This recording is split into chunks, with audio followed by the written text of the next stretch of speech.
obrigado porque a Sua palavra gera vida em nós. E a Sua palavra e a nossa fome por aprender a Sua palavra também é uma forma de Te adorar, Senhor. E a gente quer dizer para Ti que a gente tem fome, Pai, de aprender de Ti. Nosso coração queima por conhecer a Sua palavra, conhecer a Ti, Jesus. Então que o Senhor possa usar esse tempo também como uma forma de se revelar a nós, Pai. Que haja liberdade do Teu Espírito em nossos corações e nas nossas vidas. E que o Teu Espírito nos leve até a Ti, Cristo. Que nós possamos entender aquilo que o Senhor tem para nós e que o Senhor possa receber a nossa vida como uma oferta de adoração no Teu altar, Pai. Esse tempo é nosso para Ti. Então recebe, Senhor, nosso louvor, a nossa adoração, em nome de Jesus. Amém. Bom, gente, então para você que é da casa ou para você que já acompanhou pelo nosso canal no YouTube, nós fizemos durante o mês de janeiro inteiro uma série de mensagens. O nome dessa série é DNA. E o propósito dessa série ela era trazer de uma forma direta as bases da nossa igreja, as bases da DOCA. Só que na realidade as bases da igreja, da DOCA, não são bases, não são valores que nós criamos. São valores que a própria Bíblia criou, que Deus criou através das Escrituras. E nós, entendendo isso, passamos a andar dentro daquilo que as Escrituras dizem. Certo? O que são esses valores? Bom, vamos para o texto para depois a gente continuar, tá? Você pode abrir aí sua Bíblia em Atos, capítulo 2.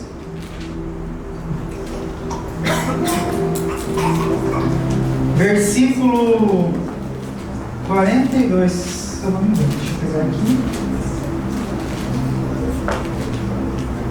aqui. Isso. Diz assim: eles se dedicavam ao ensino dos apóstolos e à comunhão, ao partir do pão e às orações. Então, quais são as bases? Oração, ensino, generosidade e comunhão. E no mês de janeiro a gente falou cada semana sobre uma dessas bases, certo? E hoje a gente fecha essa série como o nosso tema do ano. Nós temos como igreja uma missão, nós temos uma visão e nós temos valores. E isso é uma coisa praticamente imutável como igreja para nós. E para você que nos visita ou você que está assistindo a primeira vez e não nos conhece, o que é a nossa missão? É tornar o nome de Jesus verdadeiramente conhecido. Essa frase simples, ela tem dois significados poderosos. Primeiro, ele é oculto. Os dois são ocultos. Eu não posso tornar o nome de Jesus verdadeiramente conhecido se eu não o conheço verdadeiramente. Então, esse é o primeiro significado oculto da missão como igreja. Precisamos conhecer Jesus para então torná-lo conhecido. O segundo ponto importante é que, infelizmente, existem muitas pessoas que conhecem Jesus de uma forma não verdadeira, comunicam Jesus de uma forma não verdadeira e, principalmente, o pior problema disso, prometem coisas que Jesus nunca prometeu. E o resultado disso é uma graça que decepciona, que não existe. A graça de Deus é incomparável, irresistível e escandalosa. Então nós nos preocupamos com isso. E qual é a nossa visão como igreja? É implantar uma igreja bíblica e saudável e apaixonante em Passo Fundo até 2024. Isso institucionalmente falando.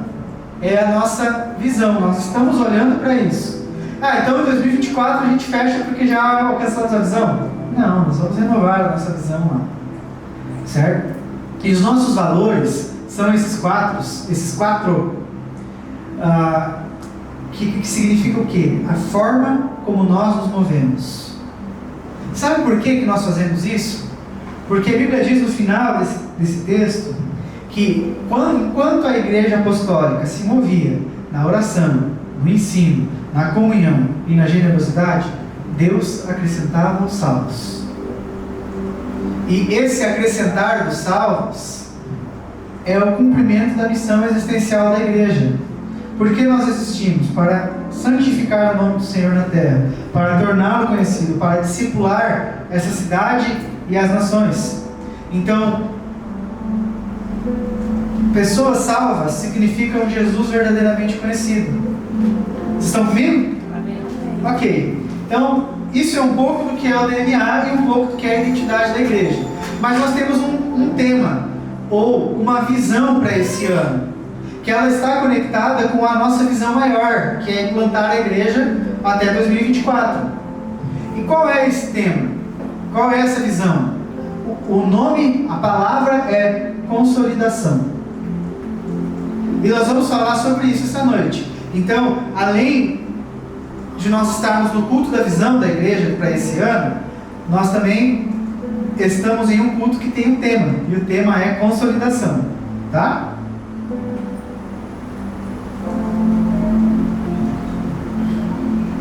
Nós não esgotaremos esse tema hoje. Nós vamos falar sobre isso de várias formas diferentes no decorrer do ano. De várias formas mesmo. Muitas vezes sem usar o termo. Tá? Mas para a gente poder adentrar nisso, vamos para o significado da palavra? Pode ser? Para a gente estabelecer uma interface comum, uma informação comum. Consolidação pode ser entendido como ato ou efeito de tornar-se sólido, firme e estável. Certo? E por que é tão importante esse tema? Porque dentro da minha vida cristã, eu percebo e percebi um grande problema da igreja nessa área. Quando eu digo grande problema da igreja, eu estou falando de nós, pessoas. Um grande problema que nós enfrentamos com isso, com consolidação, com firmeza, com solidez, com ser estável nas nossas decisões. Não estou chamando ninguém de desequilibrado e instável, tá, gente? Não entendo mal. Não é isso que eu estou querendo dizer. Mas é um problema que nós enfrentamos muitas vezes. Eu mesmo já passei por isso e eventualmente passo. Então, dentro desse cenário, eu vou falar algumas coisas que talvez você já tenha percebido. Pessoas que desistiram da igreja, pessoas que desistiram, sei lá, do seu curso superior ou da escola, pessoas que desistiram da sua especialização, da sua pós-graduação ou do seu curso de especialização de qualquer esfera, né? Pessoas que desistiram do seu ministério, do seu chamado, pessoas que desistiram de relações de amizade ou amorosas. Você já deve ter conhecido pessoas que em algum momento passaram e viveram isso, certo? Só que a gente precisa estabelecer um meio comum no nosso entendimento e na nossa decisão de igreja. A igreja não é feita dos que desistem, ela é feita dos que perseveram até o fim. E a própria palavra de Deus diz isso, que a Bíblia diz que aqueles que perseverarem até o fim serão salvos.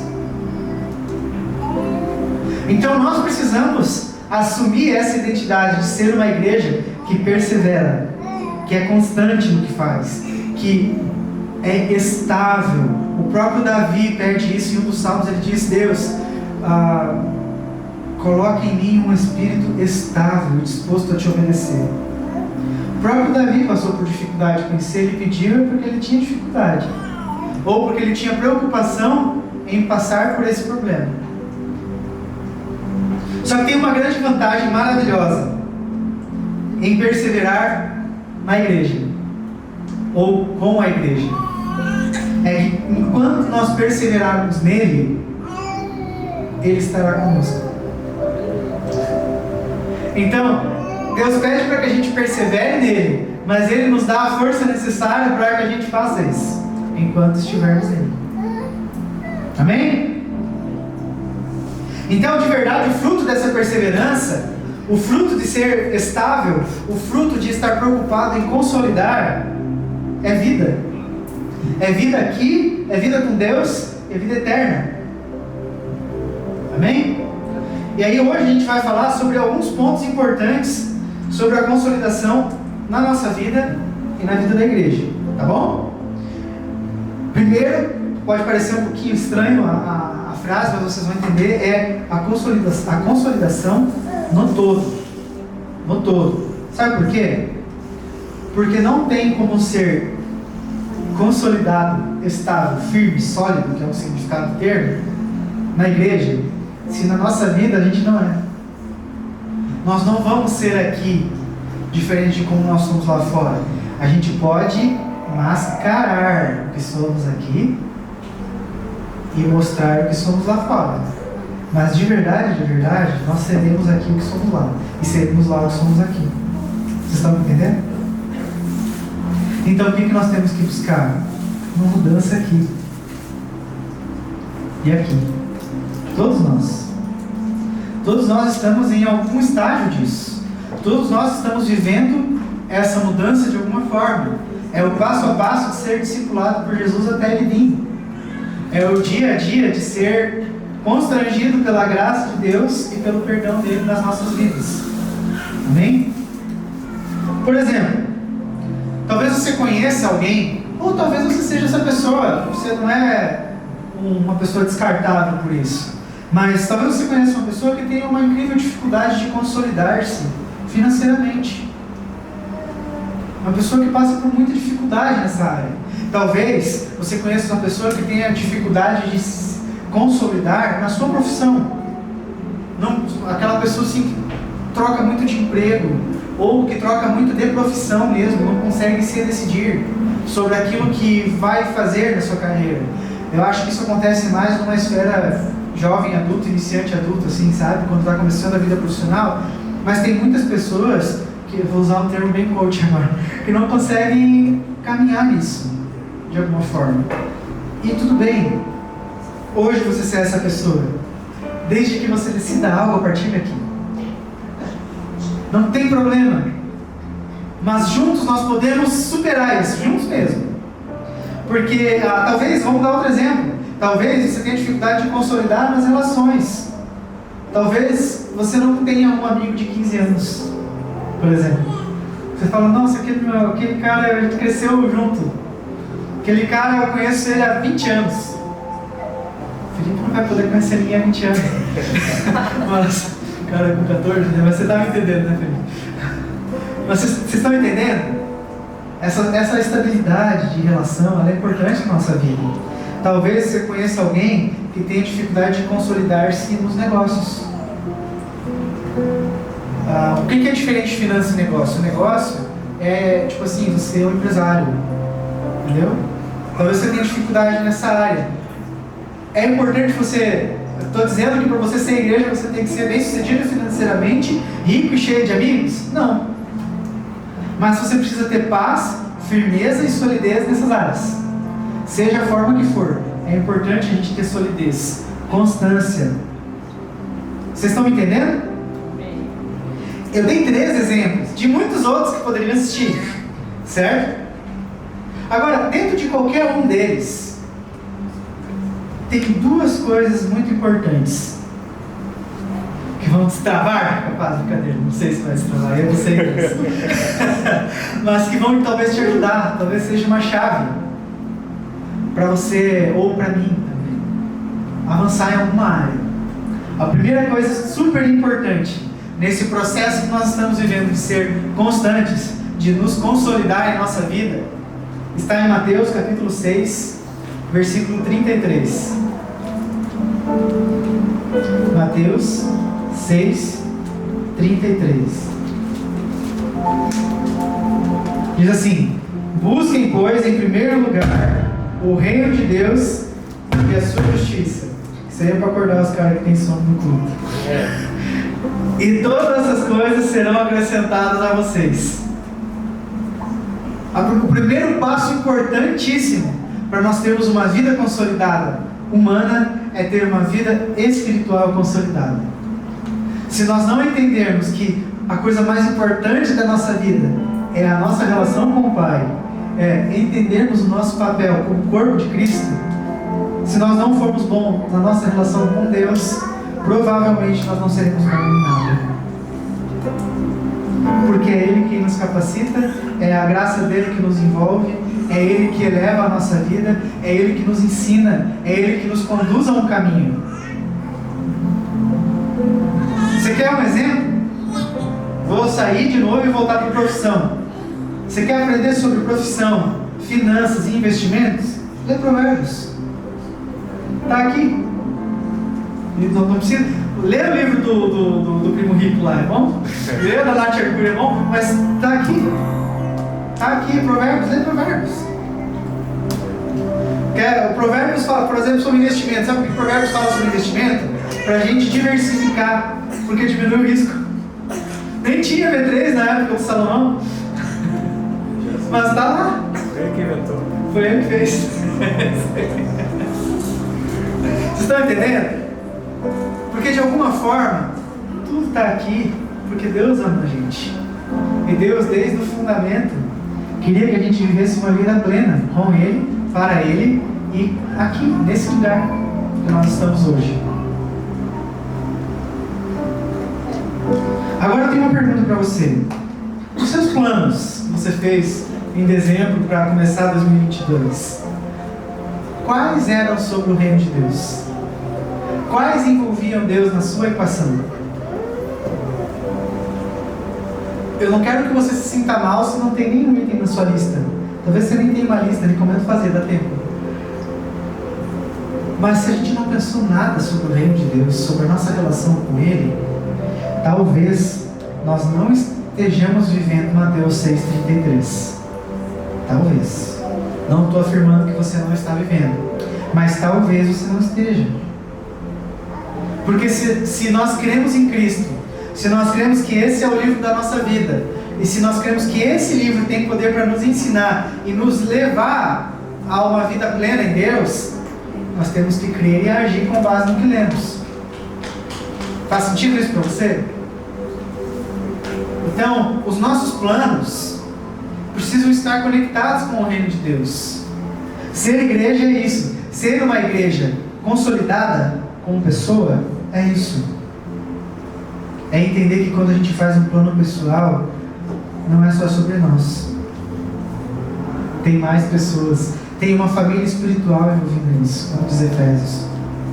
Certo? Só que esse é só o primeiro ponto. O primeiro ponto é buscar o reino de Deus e pensar no reino de Deus e planejar a minha vida para viver esse reino. O segundo ponto, Provérbios 21.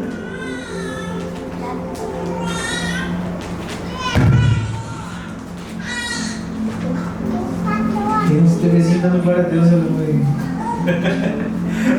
Coisa boa. 21:5 diz assim, ó: os planos bem elaborados levam à fartura, mas o apressado sempre acaba na miséria. Está vendo? Sabe qual que é o segundo ponto importante para uma vida? Estamos falando sobre consolidação no todo. Para uma vida consolidada, fazer planos. Porque se você não sabe aonde quer chegar, qualquer lugar serve. Você precisa sonhar. Você precisa ter sonhos. Mas você precisa pensar como tirar esses sonhos do papel. Entendeu? Eu vou dar um exemplo simples também de ordem financeira porque é mais fácil. Eu poderia sempre pro resto da minha vida reclamar que o meu salário é menos do que eu gostaria. Isso ia fazer eu ganhar mais? Iria fazer eu ganhar mais? Não. Porque eu só ia reclamar e continuar trabalhando e reclamar. Agora, você pode pensar assim: como eu faço para agora, a partir de agora, viver o que eu quero ganhar, ou viver o que eu quero viver financeiramente com o meu salário? Não é diferente? Porque te transiciona para outra esfera. Não é mais da insatisfação, é do protagonista. Vocês estão me entendendo? Vocês vão entender por que isso tudo tem a ver com consolidação, como visão e como igreja. Tá? Vocês vão entender em breve.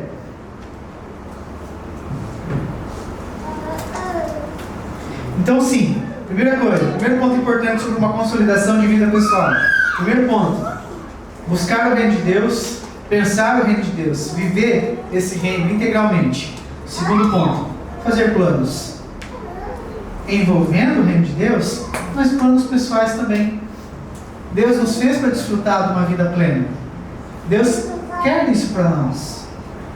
Qual pai que, amando o seu filho, não quer que ele desfrute de uma boa vida? Quem dirá Deus para nós? Que é um pai perfeito, você não acha?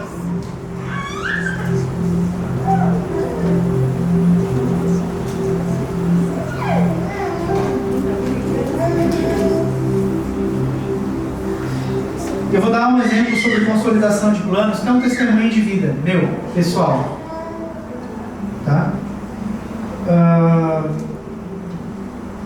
Eu e a Pri, nós estávamos namorando, nós éramos noivos. A gente tinha feito uma reservinha pra gente casar, né? Precisa de dinheiro para poder fazer tudo que tem que fazer. Mas Deus tocou nosso coração para algo. Veja bem, nós tínhamos um plano de casar. E Deus tocou o nosso coração para algo. Só que para a gente poder viver esse algo, eu precisaria pegar toda a reserva que eu tinha feito no meu casamento e aplicar nisso. E o que é isso? Era uma viagem missionária para a África. Fomos eu, ela e mais 22 pessoas. E eu fiz isso sem medo. Quem estava comigo naquela época lembra. Isso foi viver um plano de Deus. Foi colocar como prioridade o plano de Deus. Nós fizemos isso. Ficamos 20 dias lá, foi lindo, foi maravilhoso. Servimos as pessoas que estavam lá. Foi uma coisa que marcou a nossa vida. E eu creio que marcou a vida de muitas pessoas lá que nos ouviram. Mas nós ainda queríamos casar. E aí estava um plano que não era mais relacionado diretamente com a igreja. Era relacionado com a minha vida e com a vida dela. Minha esposa linda e maravilhosa.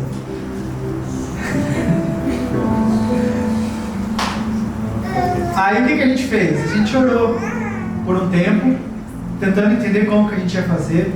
Passamos muitas dificuldades. Daria umas 2 horas aqui de resenha. Até que um dia uma pessoa estava conversando com a gente sobre o nosso casamento, assim, uma conversa, tipo, a gente falando, a gente quer casar, mas temos isso, aquilo, e a gente não sabe ainda como vamos organizar isso e tal, e tá difícil. O cara olhou pra mim e falou assim, marca a data.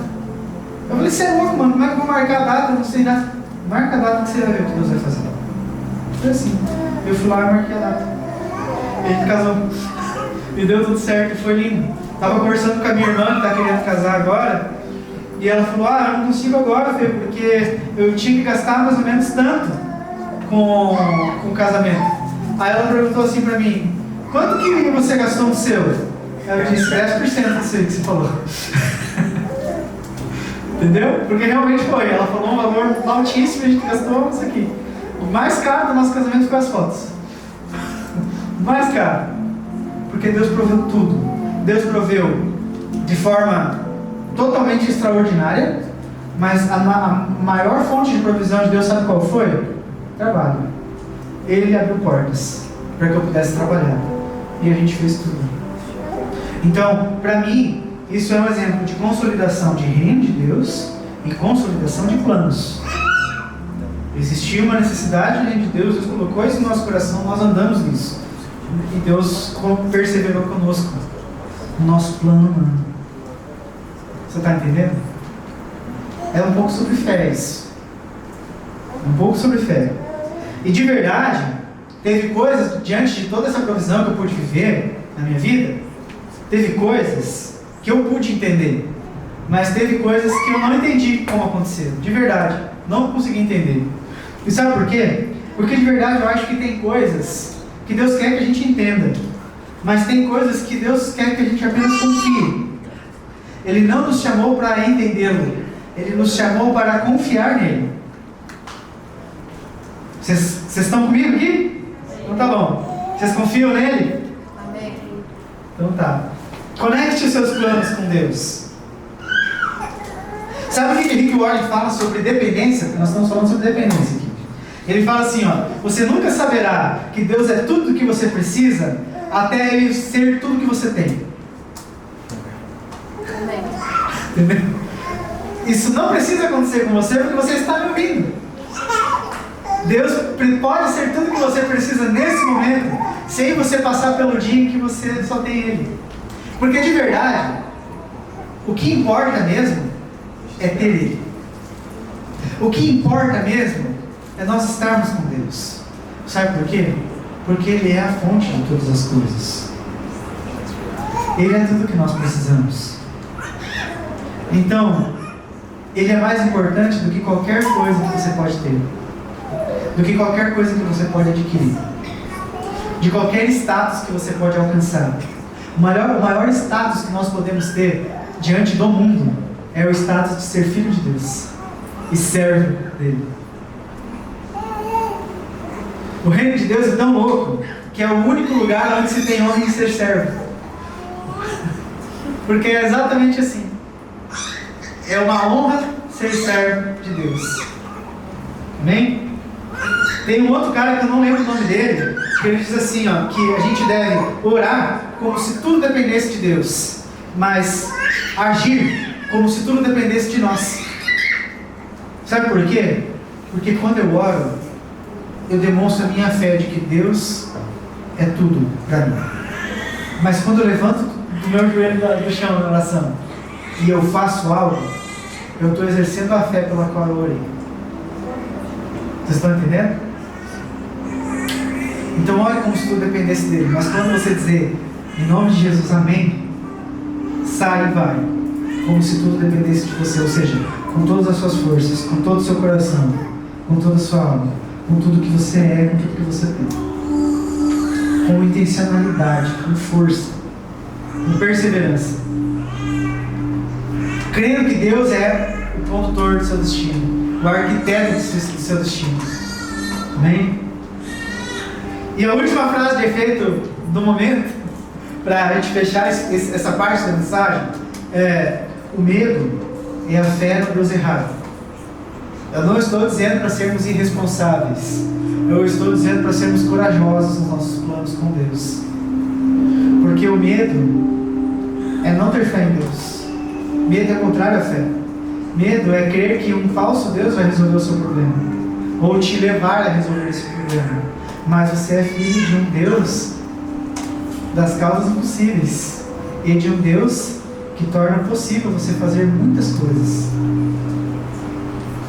Então não tenha medo. Decida intencionalmente viver uma vida extraordinária e sobrenatural, mesmo na sua vida comum. Amém? Amém. Então tem 3 coisas que nos impedem de viver isso, que é o oposto do que nós lemos agora. A primeira coisa que nos impede de ter uma vida consolidada é não depender de Deus, achar que somos suficientes. Nós não somos. Nós precisamos dele. Nós somos plenamente incapazes de fazer muitas coisas, mas com Deus, mano, vou te dizer, tudo muda. A segunda coisa é o que nós falamos com relação à primeira: ore como se tudo dependesse de Deus. Mas se você não orar, quebra. Precisa ter uma vida de oração. E isso está conectado com os valores da igreja.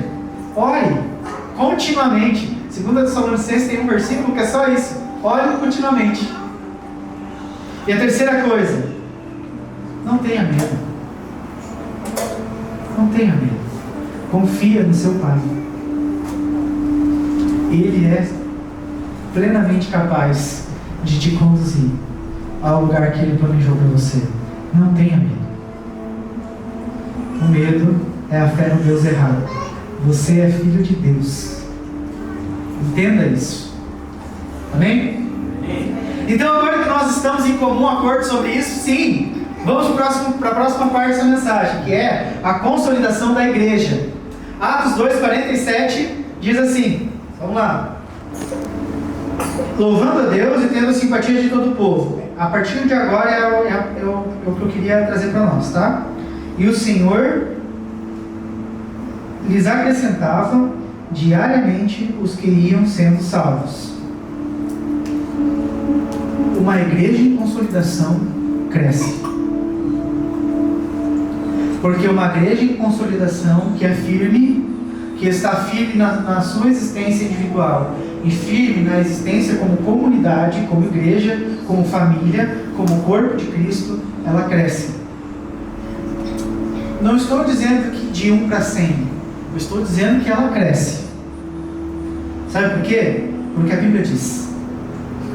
E se ela diz, está dito. Uma igreja que vive de forma saudável, caminhando diante da sua visão, com oração, com ensino, com generosidade e com comunhão, com unidade, adorando a Deus, tendo a simpatia das pessoas, ela cresce. Então, uma igreja de consolidação dá fruto. Avivamento não é uma igreja que apenas se move no mover sobrenatural do Espírito. Isso é lindo, eu creio nisso. Mas não é só isso. Uma igreja que vive avivamento dá fruto. E qual é o fruto? É crescimento. Uma igreja cheia, saudavelmente falando, retrata um céu cheio. Tornar o nome de Jesus verdadeiramente conhecido é a principal ação que faz esse texto ser uma verdade para os nossos dias. Amém?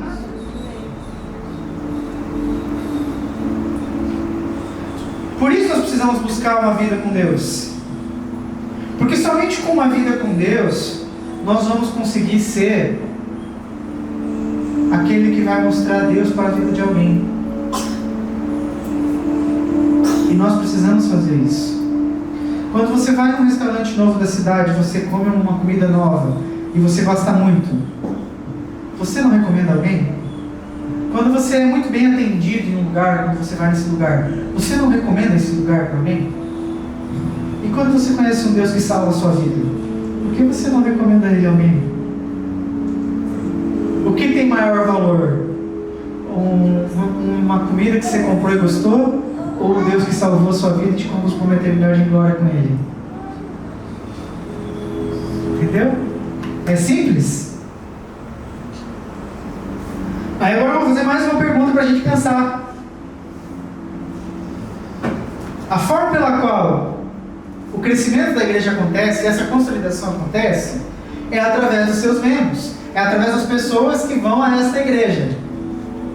Certo? Não é uma coisa assim, pronto. Não. É através de nós, gente. Então, como nós estamos cooperando, como você e eu estamos cooperando para o avanço, para a consolidação dessa igreja, neste ano, fora do horário dos nossos domingos, das 20 às 22 horas. O que nós intencionalmente estamos fazendo em prol desse reino ao qual nós fazemos parte. Isso tem tudo a ver com uma igreja consolidada.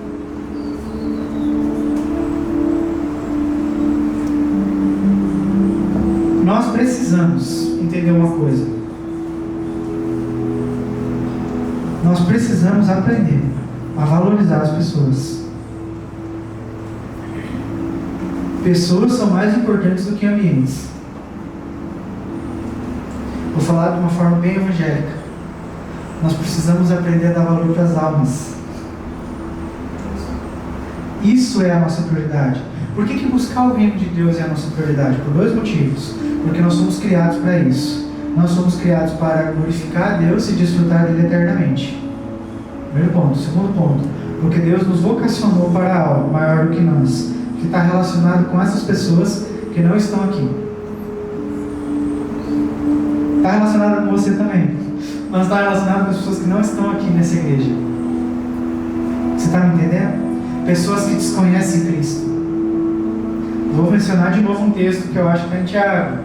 A Bíblia diz que a criação aguarda com grande expectativa a manifestação dos filhos de Deus. A criação e os filhos. Quem é os filhos? Nós.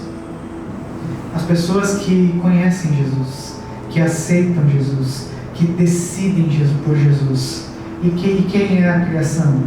Aqueles que desconhecem Jesus como o Deus como nosso Pai. Como essas pessoas vão conhecer?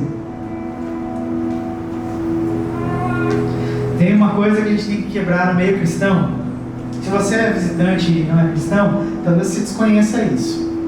Mas no meio cristão se levantou uma frase aí, eu sempre fiquei meio assim, mas tá, nunca tinha pensado muito sobre isso. Que era assim, ó, pregue em todo tempo, se necessário fale. Até que eu li um post do Tim Keller falando sobre isso. Ele falou assim, ó, isso, quem criou essa frase foi um filho de Satanás. Eu, nossa! Aí eu fui ver por quê. Aí ele só abriu a Bíblia, ele falou assim, ó, como ouvirão se não há quem pregue? Você não tem que ser um crente chato, mas se você não falar, como terão fé? Não tem como. Você entende? Então, nós precisamos derramar às pessoas aquilo que Deus tem nos dado. Amém? Sabe o que nos impede de ver isso? O próximo tópico dessa mensagem fala sobre isso. Depois os reclames capazes de brincadeira. O que nos impede de viver isso em plenitude é um problema que nós temos como seres humanos, que nos leva para esse tópico da mensagem. Pare de se sabotar. Pare. Sabe por quê? Porque a coisa mais natural do mundo é a gente se achar indigno, porque nós somos pecadores, a gente se achar despreparados, porque não nos preparamos, ou porque estamos iniciando a nossa vida na fé, achar por algum motivo qualquer que seja que somos insuficientes e desqualificados. Só que isso está errado, e isso é uma mentira do diabo, para afastar você do propósito dele. O primeiro missionário da história era um endemoniado. Eu não vou abrir aqui por causa do tempo, mas se você pesquisar no Google, você acha o texto lá e você vai e olha. Um dos evangelhos, Mateus, todos contam a história do endemoniado gadareno. Ele ficava lá no cemitério todo sujo, cheio de demônios, até que Jesus aparece lá. Jesus liberta ele dos demônios, os demônios tomam os porcos se atiram de um penhasco, e as pessoas ficam bravas com Jesus que libertou o cara e manda Jesus embora. E quando Jesus está indo embora, esse cara vai até Jesus e fala assim, me deixa aí contigo, eu não tenho para onde ir. E Jesus falou, não, vai para a tua cidade e conta o que aconteceu aqui. Fala que eu, que sou Deus, o Messias, sou quem liberta as pessoas de demônios, de prisões espirituais. Ele só sabia aquilo. O conhecimento profundo teológico nem tem nome, do gadareno, que ele era de Gadara, né? Era só esse. Jesus me libertou. E Ele pode libertar você. Se isso aconteceu com você, torne isso conhecido ao mundo, já basta. Enquanto Deus está te capacitando e te permitindo viver outras coisas, faça o que você pode, da forma como você sabe, como você pode. E tem uma coisa importante, principalmente falando sobre a nossa consciência. Não sei se é o seu caso, mas você já se deparou com a situação assim, nossa, eu só não posso estar fazendo isso. Olha o que eu fiz aquela vez.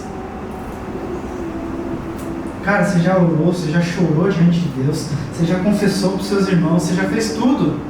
E ainda assim você diz, cara, eu não posso fazer isso. Deus é santo e eu sou nada. É verdade, tá? Deus é santo e nós somos nada. Não muda. Mas existe uma coisa sobre nós que é dele, é a graça. E a graça muda o destino. Muda o nada que nós somos. E aí eu vou usar outra frase do Rick Warren e vou tentar parar por hoje. Ele disse assim, ó, toda vez que o diabo quiser te lembrar do teu passado, lembra ele do futuro dele. Sabe por quê? Porque a Bíblia diz que no fim Jesus vence. É isso aí. E se Jesus vence e você está com Cristo, meu querido, Ele já diz que nós somos mais que vencedores.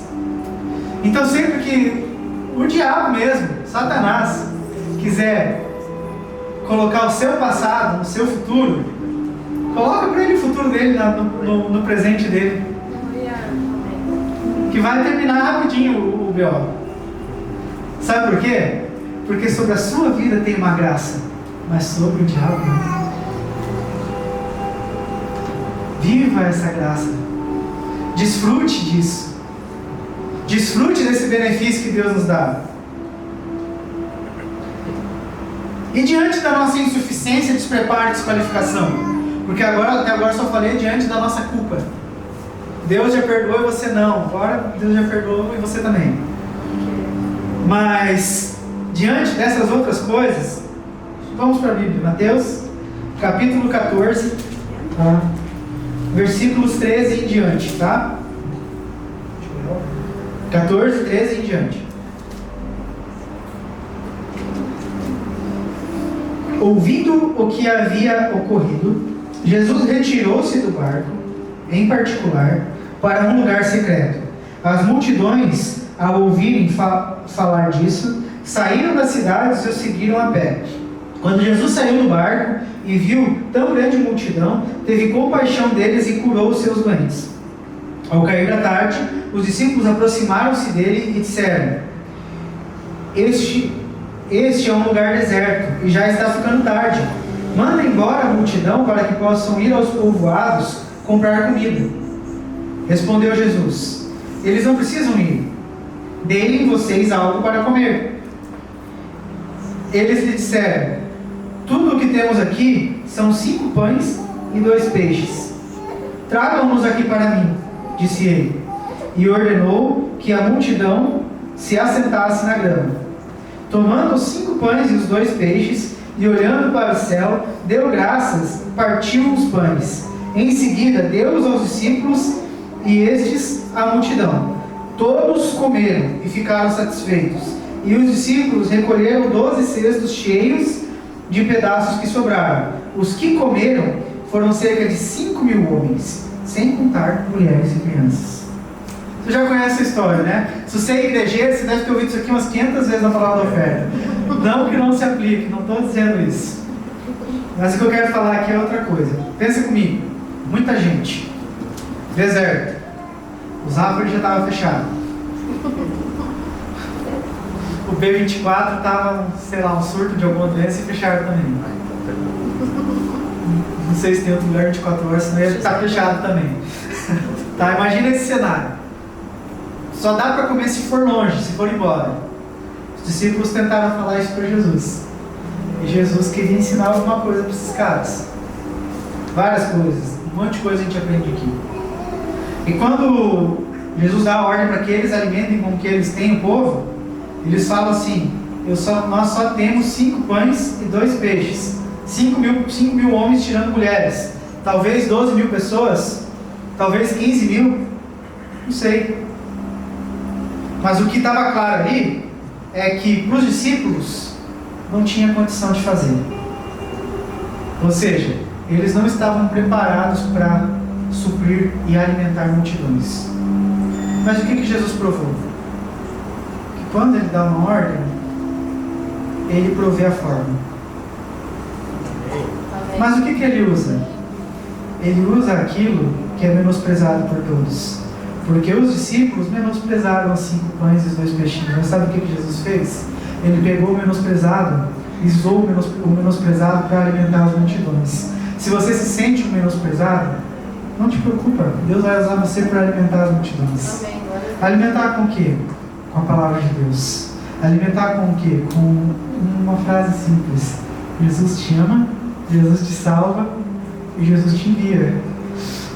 Não deixa nem o cara batizar, não. Já fala, vai. Discípulo, manda aí. Você está entendendo?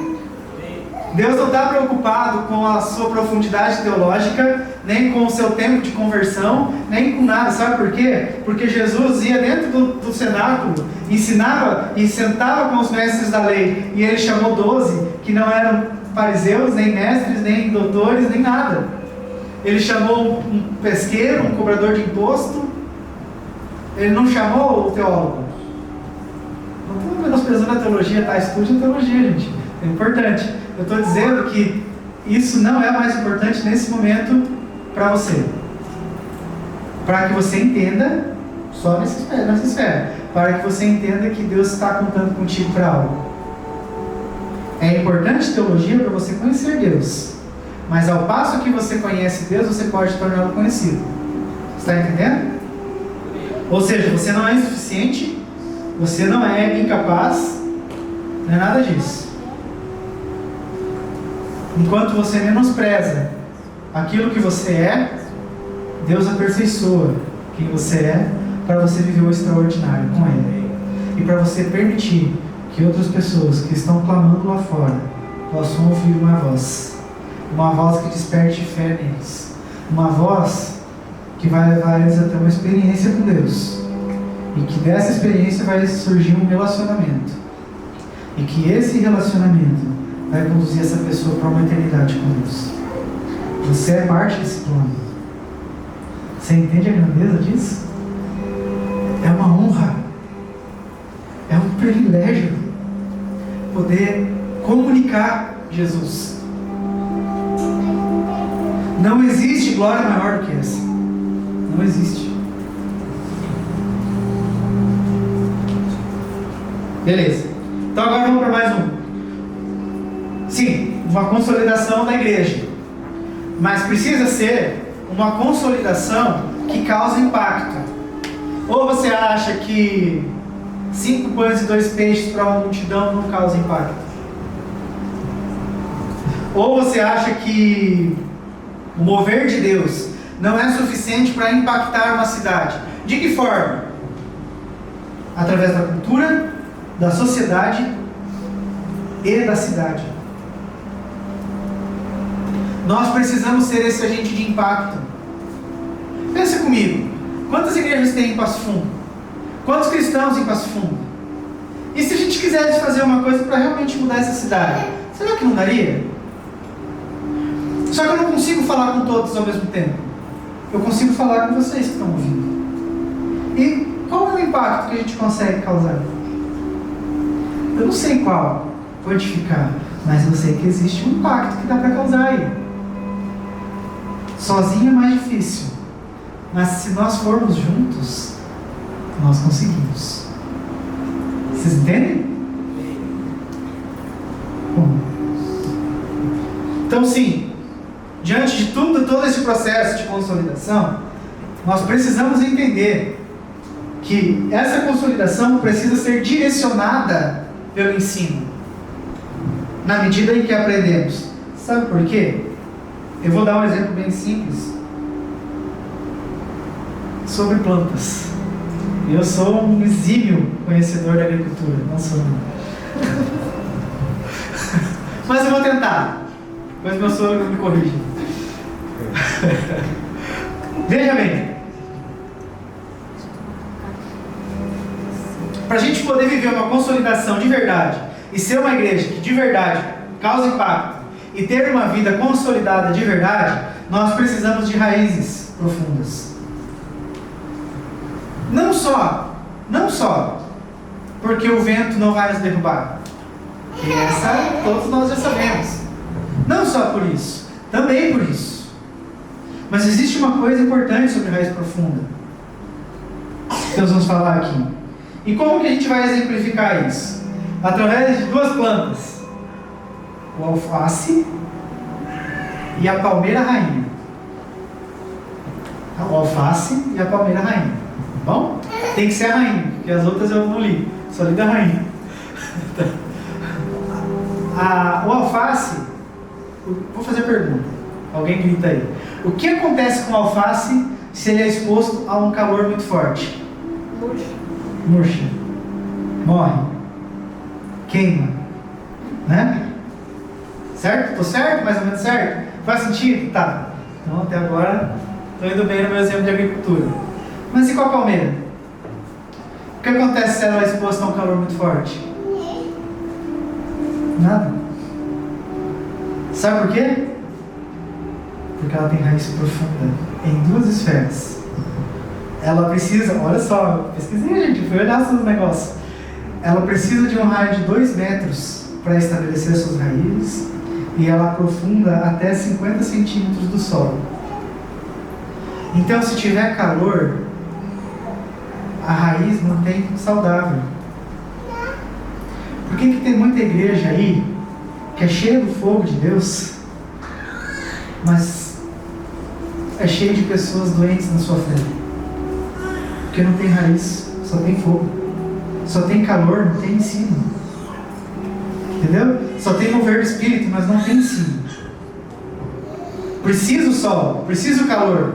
Porque a palmeira precisa de sol, fazer fotossíntese. Sei lá, não precisa.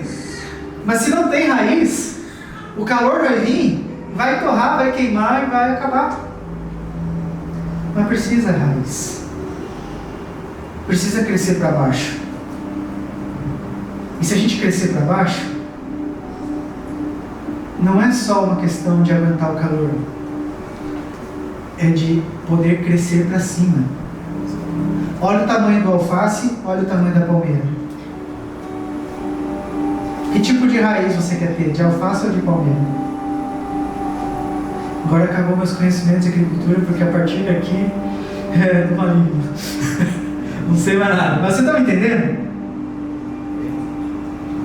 Eu creio no Espírito Santo muito. Eu creio nos dons do Espírito muito. Mas se não tiver o ensino, nós seremos doentes. E como vai ter o ensino? Só no culto de domingo não dá. Não dá. Para nós vivermos uma raiz larga e profunda, como essa palmeira aqui, da palmeira da rainha, a gente precisa de vida devocional. Precisamos orar durante os nossos dias. Precisamos ler a Bíblia, ler as Escrituras. Sem isso, nós seremos cristãos doentes, limitados demais. Não é sobre o que nós entendemos hoje, é sobre por 10 anos nós continuarmos entendendo o que estamos entendendo hoje. Entendeu? Vocês conseguem entender a diferença? E por último, e aqui nós vamos terminar. Passei um minutinho, desculpa, mas ora por mim para mim aprender a terminar no horário. João 13, 21. Depois de dizer isso, Jesus perturbou-se em espírito e declarou: Digo que certamente um de vocês me trairá. Seus discípulos olharam uns para os outros, sem saber a quem ele se referia. Um deles, o discípulo a quem Jesus amava, estava reclinado ao lado dele. Simão Pedro fez sinais para esse discípulo, como a dizer: pergunte-lhe a quem ele está se referindo.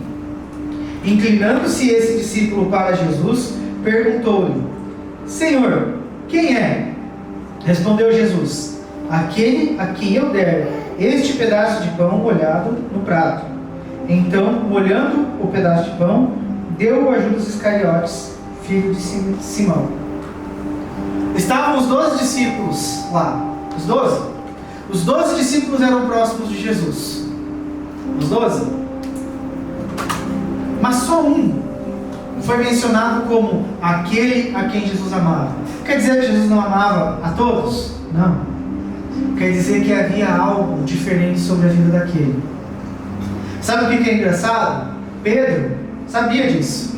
Tanto que Pedro não foi perguntar para Jesus. Pedro perguntou para João. Possivelmente esse cara era João. E sabe o que Jesus fez? Falou para João. Quando Jesus respondeu a pergunta, pensa assim: João estava reclinado perto de Jesus. Ele fez assim, ó. Quem é? Entendeu? Ele não fez assim: quem é Jesus? Não, ele fez assim. Provavelmente minha mente fértil me permite entender isso. Jesus falou assim: aquele que eu amo. Entendeu? Vocês não ouviram, né? Exatamente. Só quem estava aqui do meu lado ouviu. Entendeu? Sabe o que isso significa? Vou melhorar a pergunta. Sabe por que Jesus respondeu para João quem era e não disse de uma vez para todos quem era? Porque quando você tem intimidade com alguém, você não nega informação. Está entendendo? Então por que João teve acesso a essa informação? Porque tinha intimidade.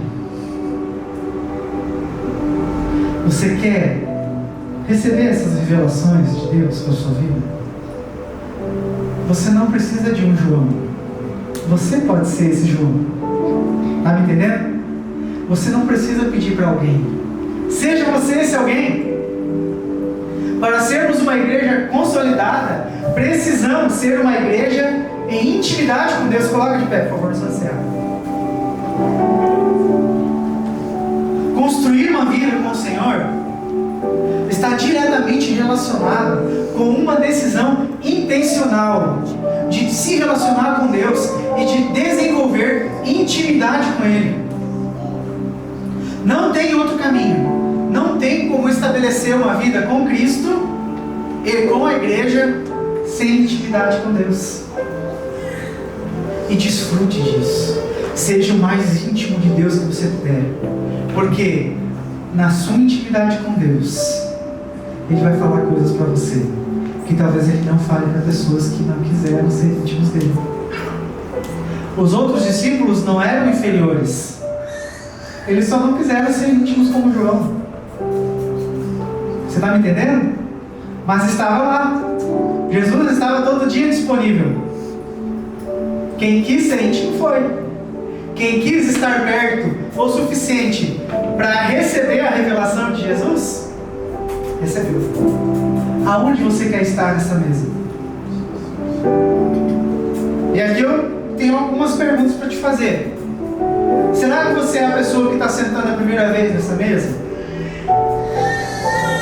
Se você é, eu quero que você imagine da seguinte forma: a mesa, a refeição que só Jesus pode dar, Ele e um lugar vago ao lado dele. Esse é o seu lugar. Talvez você seja alguém que sentou nessa mesa por bastante tempo, mas em algum momento decidiu mudar de mesa e não estava mais na mesa com Jesus. A mesa está posta, Jesus está sentado à mesa e Ele está te chamando. Responda isso. Não importa que tipo de refeição você tinha na outra mesa, só importa que nesse momento você sente a ela. Bem, agora cabe a você. Feche seus olhos assim como você está, e entendendo se você faz parte do primeiro grupo ou do segundo grupo, eu quero que você olhe a Deus da seguinte forma: Senhor, eu quero estar ao seu lado nessa mesa. Obrigado, Jesus, porque a sua graça nos envolve. Obrigado, Jesus, porque o seu Espírito ministra os nossos corações. Obrigado, Pai, porque o Senhor é tudo que nós precisamos. E eu te peço, Pai, por favor, nos recebe, Senhor, diante de Ti, diante da sua mesa, essa que o Senhor já preparou para nós. Pai, recebe-nos diante da sua presença e eleva, Senhor, a nossa relação contigo. Eu não sei, Pai, em qual nível todos nós estamos aqui, mas eu peço que todos nós possamos subir um degrau da nossa relação contigo. Por favor, Deus, eleva a nossa vida. Por favor, Espírito Santo, conduz os nossos corações a uma ação intencional de decidir por Ti, de caminhar com o Senhor, de viver a verdade do Evangelho, de viver a verdade do Seu reino. E nos ajuda, Senhor, a ser essa igreja que busca a consolidação em vida e em comunidade. Por favor, Jesus, nos ajuda, nos ensina, Senhor, a ser uma igreja consolidada, uma igreja que ama, que vive esse amor e que manifesta esse amor às pessoas. Por favor, Deus, revela a nós, como Teus filhos, o Teu plano para nossas vidas, o Teu plano para essa igreja, Pai. Em nome de Jesus, recebe as nossas vidas diante do Seu altar, Pai.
Olá, que bom que essa mensagem falou contigo.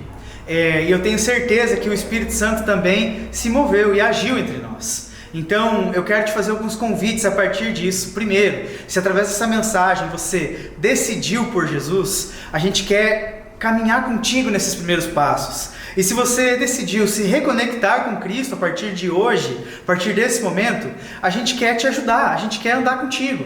Então, por favor, você pode fazer contato conosco através da descrição desse vídeo.